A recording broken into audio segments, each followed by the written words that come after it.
Okay, so we sprung for a Harbor Freight tool. I like this.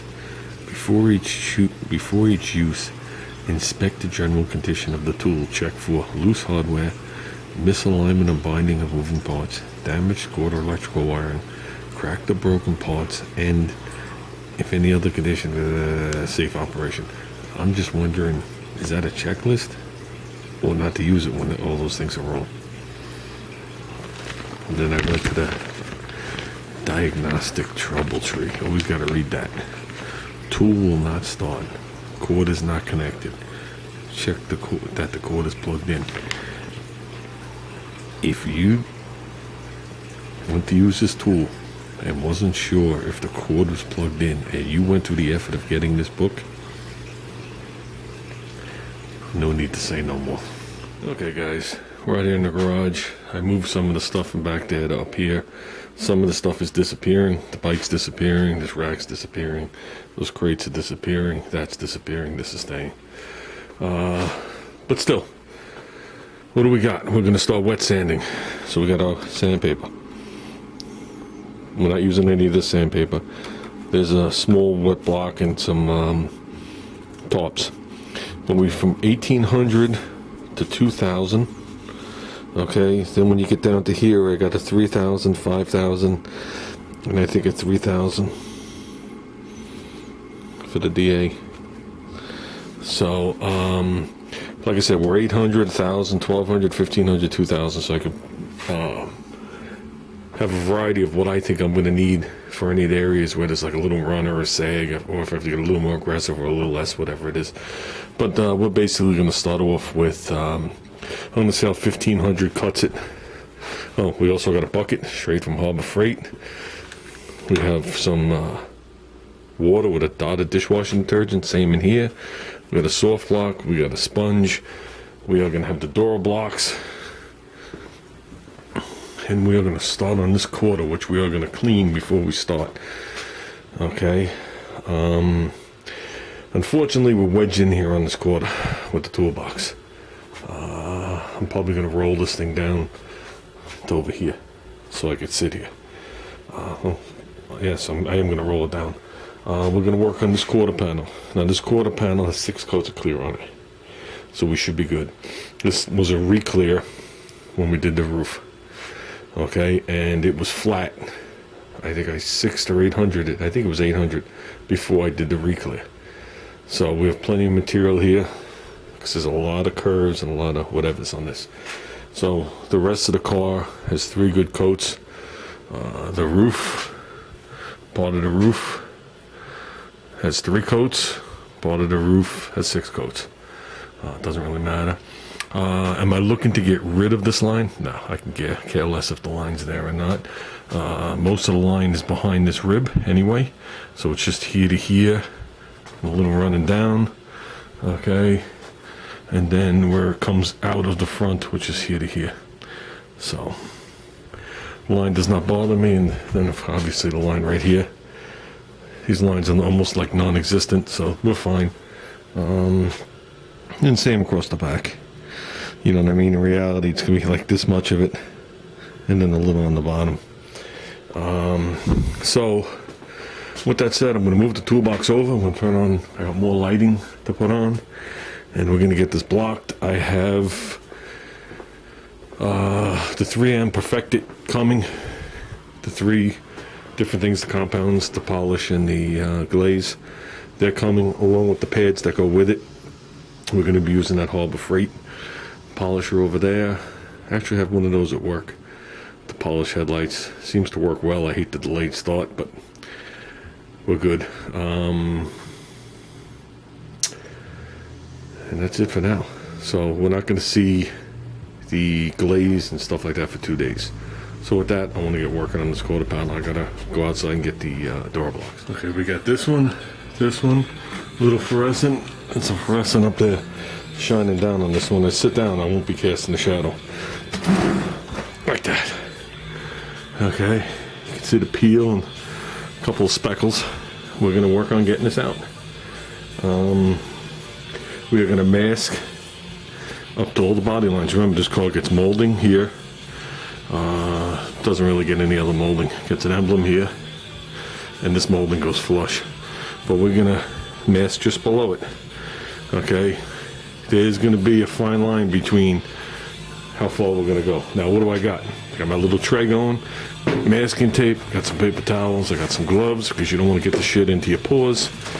Okay, we got some Dora blocks, some 36. Oh no, we ain't gonna start with that. I got a soft block, I got a sponge, I got 1500 already soaking in there, and I got water here.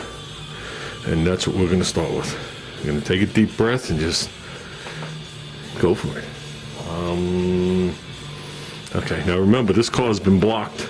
This car's blocked 3 times before I shot it. Okay, this car was blocked before I put the clear on it with at least this length. I know the doors were done with the longboard, so I'm not gonna go in here and just do the whole thing with a little block and put waves in it. Let's see how much we can keep flat. Okay guys, we're out of here.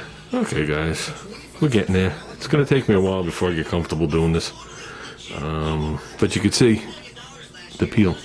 We're using 1500 on that block, on that Dora block. That works the best in here, because if I use a wider block, I'm gonna dig in all throughout here. Bringing it pretty close. I'm gonna come back. Same here. Bringing it pretty close, but I'm gonna come back. I'm gonna get over here. And like I said, we'll see how good we can get it. The more clear I leave on, the better. How's that sound? So, we're gonna come in here, I guess with that block. I might go with that small little block and come in here because of the curve of that. Yeah, it's not an easy one. So, might do that after. Maybe we'll hit over here, get it done. Okay, guys. Okay. That's 1500. No need to go any further on here. Well, probably any further on there, not with 1500. We'll get that very lightly with 2000. Very light and not hit the edge. Okay, it's hard to tell. Yeah, we got roughly a quarter of an inch. But it's pretty smooth there. Same with when we came down to here. It's all smooth down here, so I only got like the center. I don't want to get too crazy. It's going to be very hard to polish in there and all this. So everything feels good. Everything looks good. No remaining paint nibs that I could see. Stuff seems to wet sand very nicely. It's been a year and a half.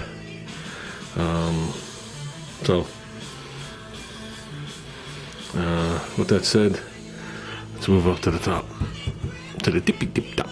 Get all the stuff that you're gonna see out. So, and we did, till we got to like right here. Because it's hard to see. There's a compound here, then there's a compound here, and then you got this here that you don't want to ride on. That's when I drop down to the small block. Okay, and I also used a small block from like here into here.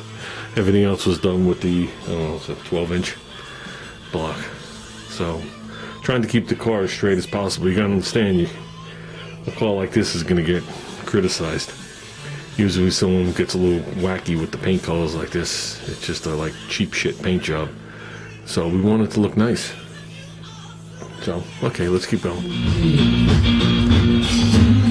We're getting there. Coming up. Got on here. Yeah.